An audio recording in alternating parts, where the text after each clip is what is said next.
कभी कल्पना की है कि यदि भारत जैसे विशाल बहुभाषी और विविधताओं से भरे राष्ट्र पर युद्ध की आहट सुनाई दे तो उसका प्रभाव कितना गहरा व्यापक होगा।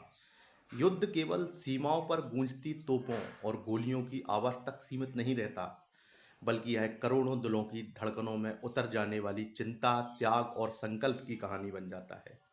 खेतों में लहराती फसलें मानो ठहर जाएंगी, स्कूलों की घंटियां मौन हो जाएंगी और घर के आंगनों में प्रतीक्षा की लंबी छायाएं फैल जाएंगी। माताएं अपने बेटों की कुशलता के लिए हाथ जोड़कर प्रार्थना करेंगी, बच्चे वीरता की कहानियों में अपने सपनों को ढालेंगे और पूरा राष्ट्र एक अदृश्य सूत्र में बनकर एकता का अनुपम उदाहरण प्रस्तुत करेगा।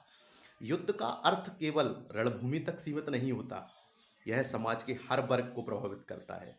शहरों की चहल पहल धीमी पड़ सकती है, गांव में चिंता का वातावरण गहरा सकता है और हर व्यक्ति अपने अपने तरीके से देश के लिए योगदान देने को तत्पर दिखाई देगा।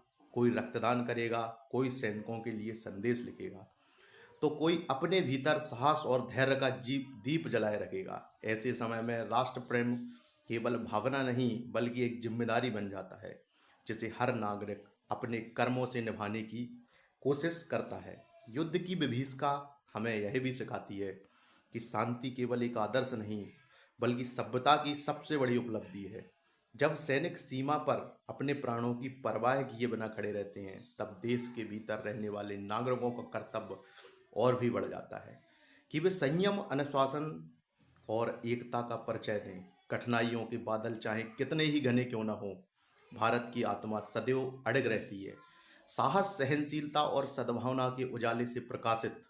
इसलिए युद्ध की कल्पना हमें भयभीत करने के लिए नहीं बल्कि यह समझाने के लिए है कि हमें हर परिस्थिति में शांति, एकता और मानवता के दीप को जलाए रखना है।